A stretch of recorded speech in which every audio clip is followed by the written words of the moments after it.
Hey everybody, it's Mrs. Snook. How are you today?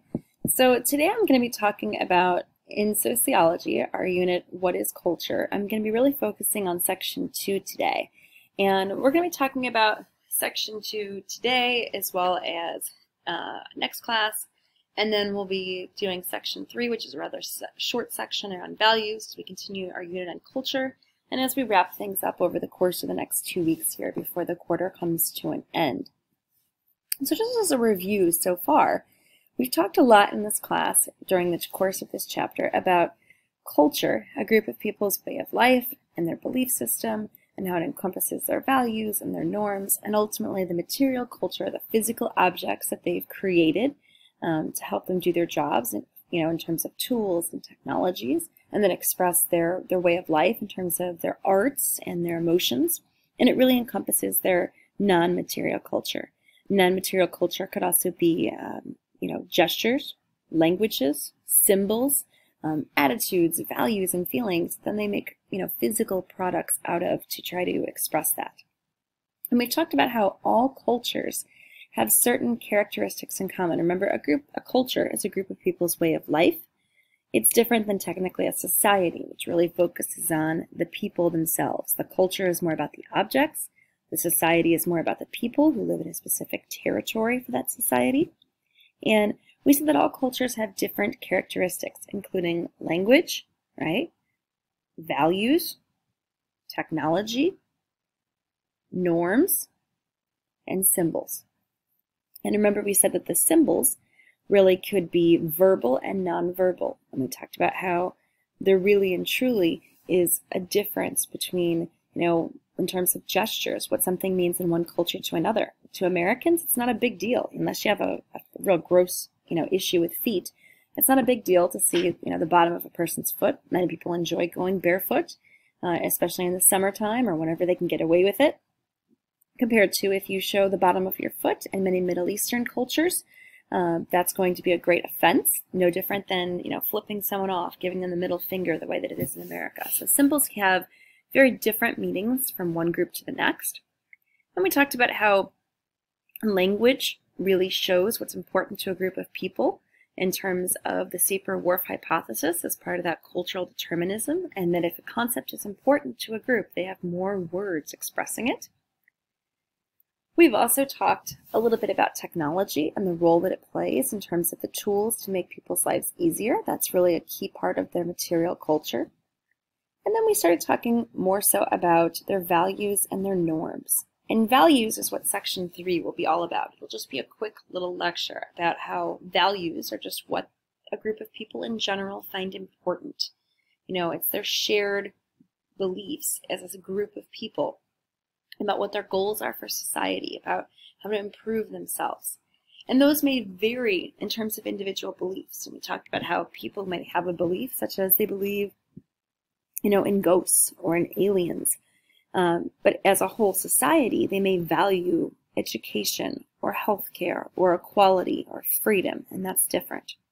And then we spent a long time talking about norms last week, about how norms are just a group of people's way of life and how they've taught norms to children over time about how they're supposed to behave in certain situations, from school to a wedding to a funeral, you name it. And that's passed down over time, orally, written, through observation to teach people how to basically fit into our society. As we're moving into section 2, section 1 was kind of just the basics as far as what is culture and what are the components of it. In section 2, we kind of expand on that idea, and we're going to be talking about, some of the key components of culture, but we're more so looking at how does one culture compare to a next? That's really one of the main themes for this section. So what we're going to be talking about today is how one culture compares to another in terms of something called a cultural universal versus a cultural particular. And we're going to be talking about the difference. As we move into our upcoming lessons later this week, really our next lecture, we'll finish off section 2 and we'll talk about not only a cultural universal, something that all cultures have, compared to a cultural particular, how culture expresses that view. We'll talk about how there could be cultural dissension. People could be angry within a culture about, certain values or behaviors or norms. So subcultures may have been formed, or cults. And at the same time, as new people come into a culture, are they openly accepted? Is there cultural pluralism? Is there really a belief that you can express your way of life and your past in terms of your religious beliefs, the food that you eat, your traditions? Or is there a big push for assimilation, that everyone is the same, or one big melting pot? And in a way, it's good to have that sense of unity and conformity that comes with assimilation, but at the same time, if it's suppressing your heritage, then it can be a problem. So that's really what Section 2 is going to be all about today and into next class. It's just about how different cultures, compare globally. And we'll also talk about how ideas transfer from one culture to another, and how sometimes they go fast, sometimes they go slow, some ideas never transfer, and kind of how that all works. So, but today, like I said, we're just going to be focusing on just the beginning of Section 2. So it's really just about a cultural universal versus a cultural particular. And a cultural universal is basically the idea that there are certain parts of a society, there are certain parts of a culture that all cultures have. A sociologist by the name of George Murdoch, he actually said that there are over 60 different traits or characteristics that all cultures have. So for example, all cultures have a history. It is some kind of past. They didn't come out of nowhere. They can remember perhaps prior ancestors, prior generations. And whether they choose to write down that history and it's written, or whether it's oral, would be a specific way of kind of remembering it and passing down that history and those traditions that go along with it. But all societies have some type of, cultural history. All societies, for example, have some type of language. They have views about beauty. They have processes that people go through as when they're going to get married. So what are the marriage rituals? What are the dating rituals? How do they raise their children, in terms of what's important? What are the educational goals? Are there certain foods that they eat? How do they treat the dead? What are their religious views? So we could go on and on and on with this list of, 60 different cultural universals or concepts that all cultures have in common. And they're grouped into 6 overall basic categories on page 39 of your textbook. I've also seen them grouped into 12, different categories. So I've seen some, division there between sociologists about what's the correct grouping. But all cultures have children because they want to continue on their society in the future. So all cultures have children. Now, how they choose to raise those children, that's a cultural particular. So the universal, yet again, just goes to the idea that there is something in common that all societies, all groups have. So for example, if the cultural universal is language, all societies have a language, right? And we talked about how that language may, include symbols, verbal and nonverbal communication. It may be written, it may be just oral, but they have some kind of way of communicating with each other, whether it's through, gestures, whether it's through clicking noises, whatever it may be. The cultural particular, though, is the specific language, dialect, clicking noises, gestures themselves. So the universal is the fact that everybody needs to communicate within that society. The cultural particular is actually how they go about doing it. Is it through symbols? Is it through gestures? Is it through clicking noises? What is it?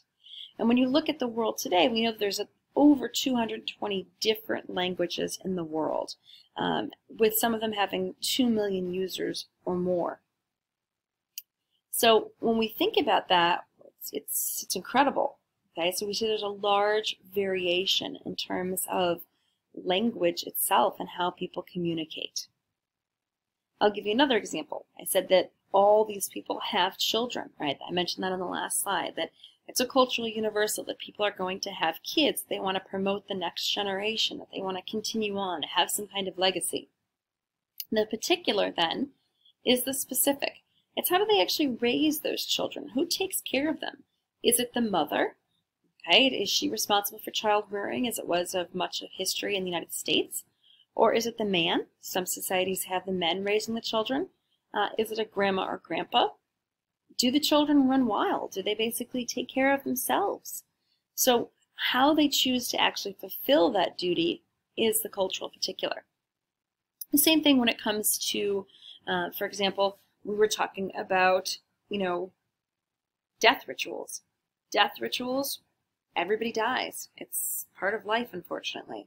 And so everyone dies at some point, but how do you go about that? In the United States, it's very common that there's some type of visitation or wake where you give condolences to the family and you pay your last respects, and there's some kind of funeral. And at the funeral, there's different ways of going about, and people are obviously cremated, or they are buried and they are entombed in a cemetery or a mausoleum, a building of sorts, right, where the casket goes. But in other cultures, throughout history, we've seen that there's more like Viking-style funerals, right, where they burn the body on very much so like a funeral pyre.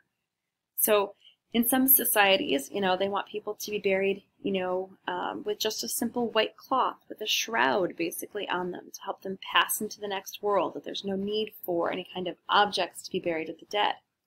When we look throughout history, though, some societies have believed that it's very important to bury objects with the dead. There was a belief that, they needed them in the next life.